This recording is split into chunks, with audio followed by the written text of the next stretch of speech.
Hi friends, welcome to our channel. Friends, బంగారం ధరలు సామాన్యులకు చుక్కలు చూపిస్తూ ఉన్నాయి. ఇటీవల గత 3 రోజులుగా తగ్గుతూ వస్తున్న బంగారం ధరలు ఈరోజు మళ్ళీ పెరుగుదలైతే నమోదు చేశాయి.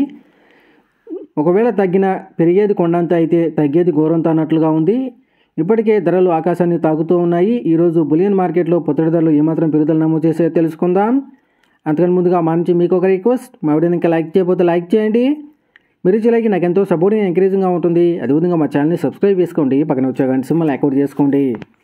ఫ్రెండ్స్, ఈరోజు 2 తెలుగు రాష్ట్రాల్లోని ప్రధాన నగరాలైన హైదరాబాద్, విజయవాడ, విశాఖపట్నాల్లో బంగారం మరియు వెండి ధర చూసినట్లయితే 24 క్యారెట్ల స్వచ్ఛమైన 10 గ్రాముల బంగారంపై 330 రూపాయల పెరుగుదల నమోదు చేసి 62,950 రూపాయల దశలు అవుతూ ఉండగా, 24 క్యారెట్ల 8 గ్రాముల బంగారంపై 264 రూపాయల పెరుగుదల నమోదు చేసి 50,360 రూపాయల దశలు అవుతుంది. అలాగే 22 క్యారెట్ల 10 గ్రాముల బంగారంపై 300 రూపాయల పెరుగుదల నమోదు చేసి 57,700 రూపాయల దశలు అవుతూ ఉండగా, 22 క్యారెట్ల 8 గ్రాముల బంగారంపై 240 రూపాయల పెరుగుదల నమోదు చేసి 46,160 రూపాయల దశలు అవుతుంది. అలాగే 1 కేజీ వెండిపై 200 రూపాయల పెరుగుదల నమోదు చేసి 77,200 రూపాయల దశలు అవుతుంది. ఫ్రెండ్స్,